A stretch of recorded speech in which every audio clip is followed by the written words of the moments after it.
नमस्कार, उत्तराखंड समाचार में आपका स्वागत है। मैं देवेंद्र प्रसाद। सबसे पहले मुख्य समाचार।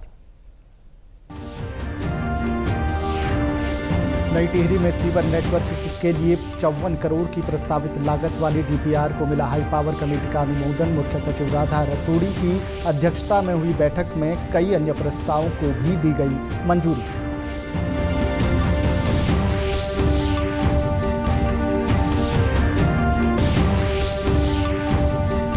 देश के सभी जिलों में चलाया जाएगा सघन तपेदिक रोग उन्मूलन अभियान। केंद्रीय स्वास्थ्य मंत्री जेपी नड्डा ने की घोषणा। इस साल के अंत तक भारत को तपेदिक मुक्त करने का लक्ष्य।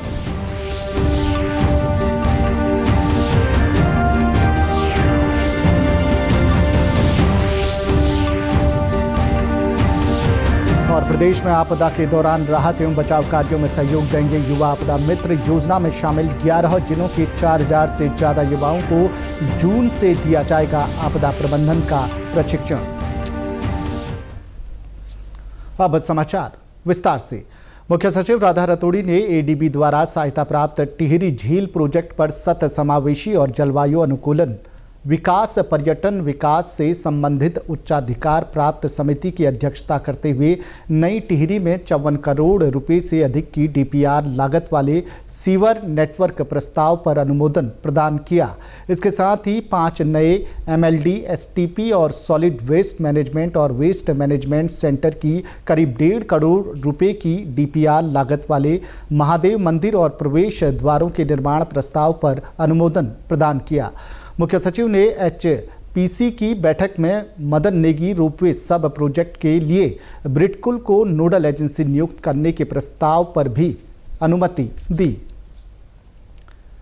केंद्रीय स्वास्थ्य मंत्री जेपी नड्डा ने देश के सभी जिलों में सघन तपेदिक रोग उन्मूलन अभियान चलाने की घोषणा की है। इससे पहले यह अभियान चयनित उच्च प्राथमिकता वाले 455 जिलों में लागू था। नई दिल्ली में कल विश्व तपेदिक दिवस 2025 शिखर सम्मेलन में श्री नड्डा ने कहा कि 100 दिन के तपेदिक मुक्त भारत अभियान के दौरान लगभग 13 करोड़ लोगों की जांच की गई और इस बीमारी से पीड़ित 7 लाख से अधिक नए रोगियों का पता चला।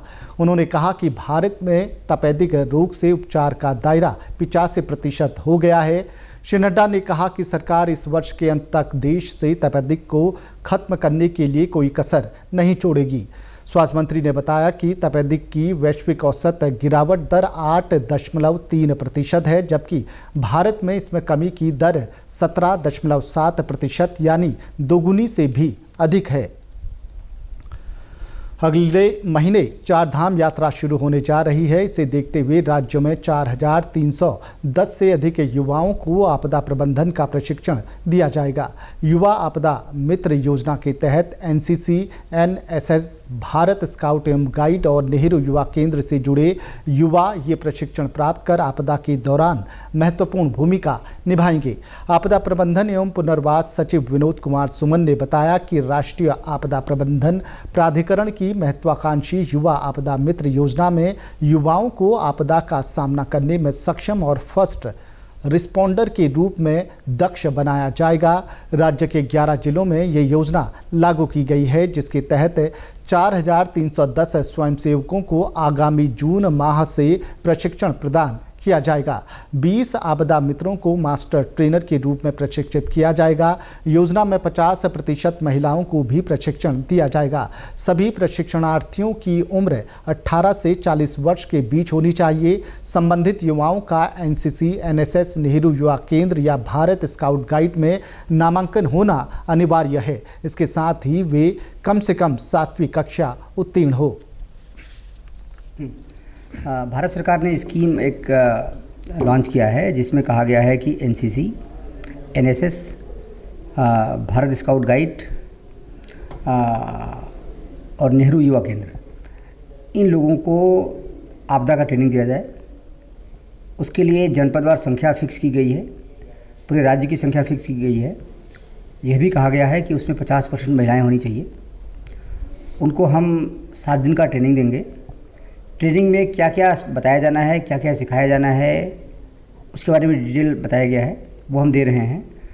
ट्रेनिंग के बाद एक उनको हम आई कार्ड देंगे, एक उनको हम एक अपना ट्रेनिंग का सर्टिफिकेट देंगे और ट्रेनिंग के बाद जिस दिन से ट्रेनिंग करेंगे उस दिन से 3 साल तक के लिए बीमा उनका कराएंगे और जब भी कहीं आवश्यकता होगी उनकी सेवाएं ली जाएंगी और उनसे सहयोग लिया जाएगा और आपदा से हम मुकाबला करने की कोशिश करेंगे।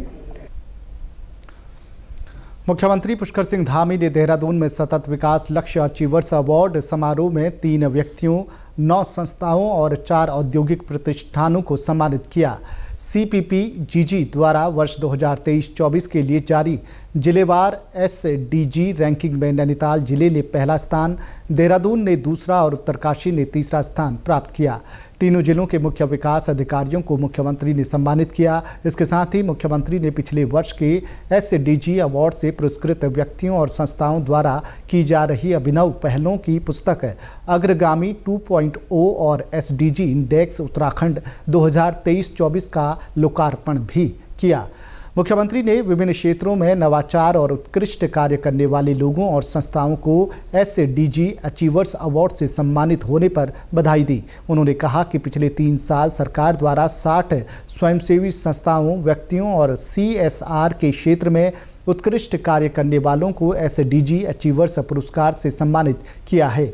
ये राज्य के विकास के ब्रांड एम्बेसडर भी हैं। मुख्यमंत्री ने कहा कि राज्य सरकार वर्ष 2030 तक सतत विकास के लक्ष्यों को प्राप्त करने के लिए पूरी प्रतिबद्धता के साथ कार्य कर रही है।